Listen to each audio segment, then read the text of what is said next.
How's it going, guys? Limelight Capital here, back for another video. So this is going to be House of Cards Part 3. Um, Another post by Atobitt. My last video on the channel is Part 2 of House of Cards. Just a reminder, guys, please leave a like on the video. Definitely subscribe to the channel. I have, Gamestop and AMC related content. Reddit read alouds. I am covering crypto news as well, even though, the market's been kind of the market's been a little rough lately, so I've kind of fell back on touching on crypto just because of, my low subscriber count and, just basically the fact that I don't have much of a reputation on this platform. I don't want to be, pumping out crypto videos when the market is down. There's really not much to say as of right now. So, yeah, guys, let's just get started here. So this is House of Cards Part 3. Just a reminder, this is going to be a long video. I'm not going to add many comments to it. I'm just going to read it aloud and maybe add my thoughts at the end really briefly.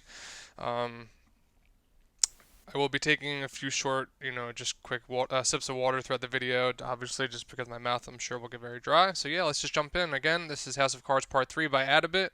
Part 2 and Part 1 are already on the channel, and the Everything Short is also on the channel if you guys want to check those out. So let's just jump right in. So the TLDR, no way that he can do that. Continuing from House of Cards Part 2.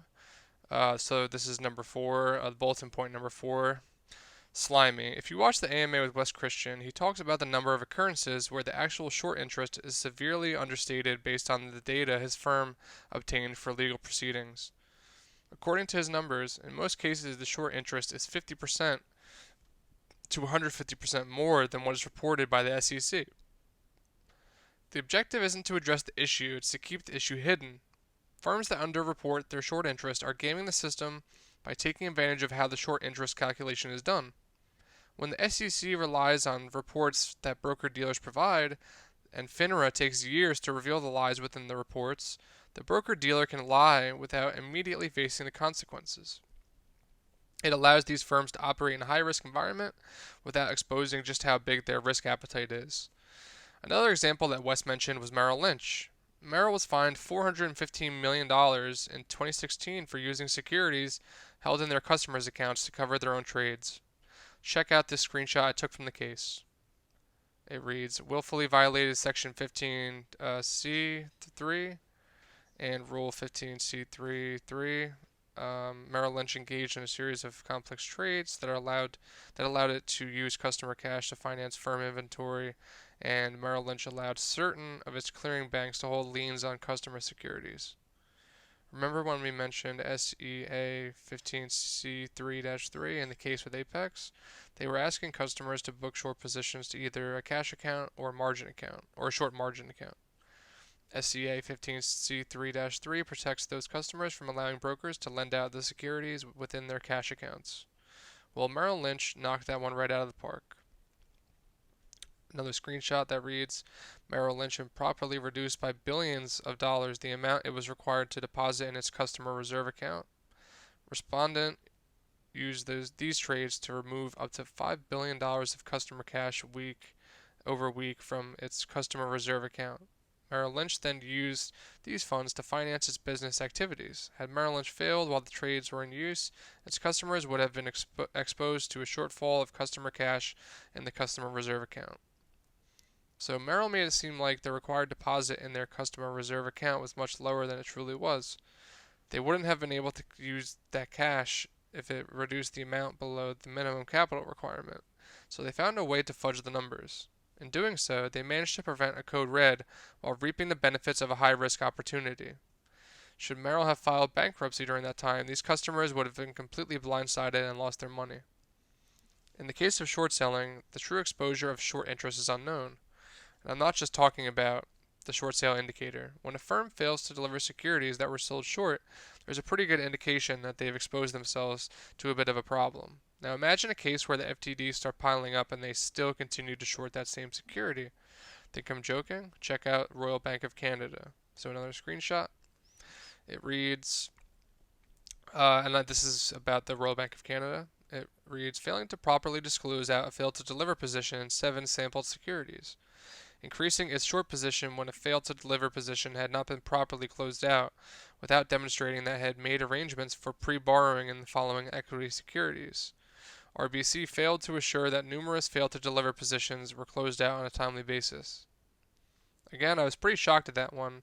However, nothing rang the bell quite like this one from Goldman Sachs. Another screenshot, it reads, Number 1, violated Rule 204T(a) of Regulation Show by failing on approximately 68 occasions to timely close out failed-to-deliver positions in certain equity securities from December 9th, 2008 to January 22nd, 2009. Number 2, violated Rule 204T(b) of Regulation Show on approximately 45 occasions by accepting certain customer short sale orders in equity securities for which it had an open fail-to-deliver position while GSEC and the customer and Goldman Sachs and the customer were in the penalty box as the customer had not first borrowed such securities or entered into a bona fide arrangement to borrow the securities, again from December 9th, 2008 to January 22nd, 2009. Goldman had 68 occasions in 4 months where they didn't close the fail to deliver. In 45 occasions, they continued to accept customer short sale orders in securities which it had active fails to deliver. When a firm is really starting to sweat, they pull certain tricks out of their ass to quell the situation. Again, this is nothing but smoke and mirrors because that's all they can do. Just as Merrill Lynch artificially lowered their customer reserve deposit, other firms make it look like they cover their short positions. One of the ways they do this is by short selling a shitload of shares right before a buy-in. Since we're talking about Goldman Sachs, this seems like a great time to showcase their experience with this. Okay, another screenshot here. And it reads, without admitting or denying the findings, the firm consented to the sanctions and to the entry of findings that it did not, as a general practice, allocate responsibility for closing out failed-to-deliver positions to its broker-dealer clients under regulation show rules 203B3, 6, and 204TD and 204D. Clients of the firm had, on a number of occasions, short-sold a security on the same day that they were notified that they were being bought in by the firm in that same security, typically in amounts equal to or greater than their attributed portion of the number of shares purchased by the firm in an effort to meet its closeout obligations. I promise it really is as dumb as it sounds. So the perception here is that when Goldman's client has an FTD and they find out a buy-in is coming, the required buy-in would obviously be too extreme for the client to handle. So they begin to buy those shares while simultaneously shorting at least the same amount they were required to purchase. Have you ever failed to repay a loan so you went to another bank and got a loan to cover the first one? Well, that's exactly what this is. I know what you're probably thinking. Didn't they just kick the can down the road? The answer is yes, and it didn't actually solve anything. There's still one more citation that Goldman received, which truly represents the pinnacle of no shits given. After I cover this, I don't know how anyone could argue that the systemic risks that exist within the securities lending business. Another screenshot, and it reads, Public administrative and cease to desist proceedings be and hereby are instituted pursuant to sections 15B and 21C of the Securities Exchange Act of 1934 against Goldman Sachs & Co. Between November 2008 and mid-2013, in providing and documenting locates to enable its customers to execute short sales. Between November 2008 and mid-2013, to comply with Reg Show, Goldman employed a system where the vast majority of customer short sale locates requests were handled by an automated model that would either grant in whole or in part, deny, or route the request for further review to the demand team, a group of 10 to 12 individuals who worked on Goldman's security lending desk. The number of locate requests that pended to the demand team grew significantly, reaching more than 20,000 locate requests per day at its peak. The volume of locate requests became far more than the demand team could manually handle on a request-by-request basis. Thus, instead of manually identifying an alternative source of securities to satisfy these pending requests, the demand team processed approximately 98% of the pending requests by relying on a function of Goldman's order management system referred to as fill from auto-locate, which was activated by the F3 key. This function enabled the demand team to cause Goldman's automated model to fill locate requests based on the amount of inventory. So for 5 years, Goldman relied on a team of 10 to 12 individuals to locate shares to be used for its clients for short selling. This group is known as the demand team. Naturally, as the number of requests coming in the door started to increase, it became difficult for the team to properly document all of them. The volume peaked at 20,000 requests per day, but the number of individuals that handled this job stayed the same. Obviously, this became too much for them to handle, so they opted out of the manual process and found another solution, the F3 key. Yes, the F3 key. This button activated an autofill system which completed 98% of Goldman's orders to locate shares.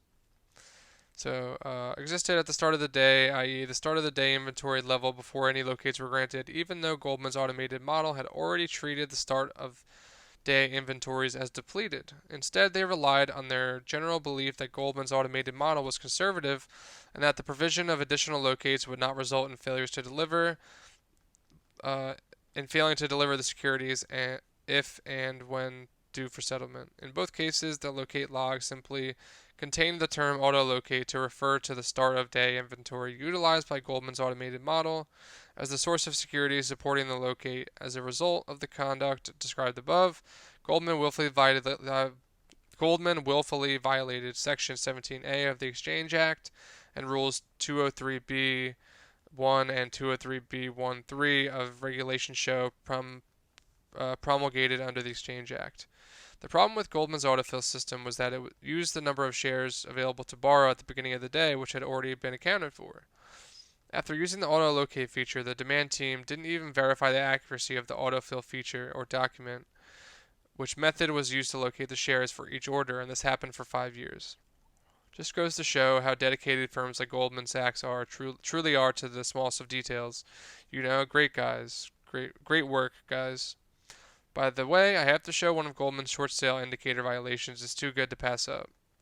Another screenshot, and it reads, for short interest, reporting cycles for about 4 years, submitted reports that did not include short interest positions for over 380 million shares. At some point, you just have to laugh at these clowns. I mean, seriously, one violation for a 4-year period involving over 380 million short positions. They have plenty of other short interest violations, and I just laughed at how the magnitude of this was summarized by FINRA with 10 lines and roughly 4 minutes. Whoever wrote that must have been late for lunch. The last thing I'd like to note here is the way in which short sellers use options to cover their positions. Wes gave a great overview of this in the AMA. Basically, one group will buy puts and the other will buy calls. This creates a synthetic share that is only provided if the option is activated. Regardless, short sellers will use that synthetic share to cover their short position, and the regulators actually accept it. However, as Wes points out, most of these options expire without being activated, which means the share is never delivered. This expiration can be set months down the road and allows the short seller to keep kicking the can. I doubt I need to say this, but we all remember the wild options activity that was happening shortly after Gamestop spiked in January. Hey, it's Pixel was one of the first to point this out. While a lot of that activity was on the retail front, I suspect a lot of it was done by short sellers to cover these positions. So part 5, hedgies are fucked. I'm officially 20 pages deep, and there's still so much I'd like to say. It's best saved for another time and another post, I suppose. So I guess I'll wrap all this up with some of the best news I can possibly provide. It all started with a 73-page PDF that was published in 2005 by a silverback named John Finnerty. And for anyone that wants to read that, if they're interested, I will link this down below, and there is a link there to that PDF. John was a professor of finance at Fordham University when he published Short Selling, Death Spiral, Convertibles, and the Profitability of Stock Manipulation. The document is so loaded with shit that's incredibly relevant today, especially when it comes to naked short selling. He dives into the exact formula that short sellers use, which is far beyond what my wrinkled brain can interpret alone. However, when firms are naked shorting a company with the goal of bankrupting them, they leave footprints which are only explained by this event. The proof is in the pudding, so to speak. So there's another screenshot, and it says, to zero would involve naked shorting more shares than the firm has outstanding because the manipulator cannot drive the share price close to zero unless he can naked short an extraordinary number of shares. This form of manipulation would result in the precipitous drop in the firm's share price to well below its intrinsic value, unusually heavy trading volume, and unusually large and persistent fails to deliver at the NSCC. Any of this sound familiar? The manipulator cannot drive the share price close to zero, Okay, so he just reiterates the quote from above that they can't drive the price down, without certain aspects. So, anyone else remember the volume in GameStop during the run-up in January? The total volume traded between January 31st and February 5th of 2021 was 1.5 billion shares, or an average daily trade volume of 88 million shares. On January 22nd, the volume reached 197 million. That's roughly 3 times the number of shares that even exist. If this doesn't sound like unusual volume, then I'm not sure what is. Furthermore, the failure to deliver a report on GameStop was through the roof during this time. So there is a graph here for anyone that wants to look at that. I will stop for a sec. Alright. And then there's a screenshot here that reads, eventually the firm will exhaust its liquidity and have to file for bankruptcy. The manipulator will be relieved of its obligation to cover its short position if the firm's shares are canceled in bankruptcy.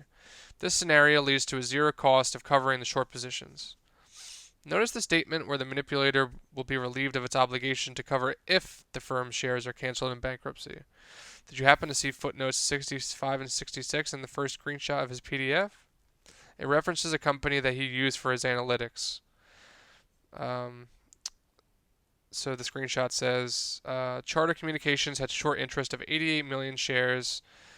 Charter reported having outstanding shares minus shares held by insiders of only 36 million shares. Charter Communications had a whopping 241% short float in 2005.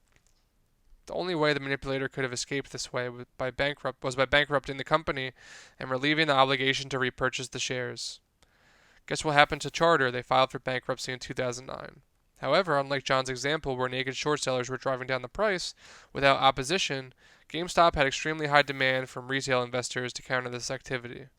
As I have discussed with Dr. T and Carl Hagberg, the run-up in volume during January and February was largely conducted by naked short sellers in an attempt to suppress the share price. As I have shown in the example with Goldman Sachs, firms will short sell during a buy-in for the exact same reason, to stabilize the price. You must stabilize supply and demand. You know what Charter didn't have? An army of apes to hold the stonk. Diamond effing hands.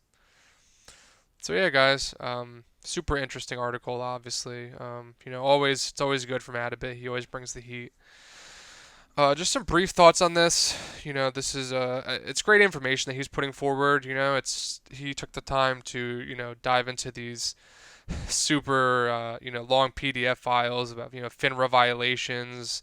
The violations from companies like Merrill Lynch and Goldman Sachs. So, he's putting in the time and the effort and doing the work to find the data that proves that, what the community and, what we are talking about with GameStop is valid.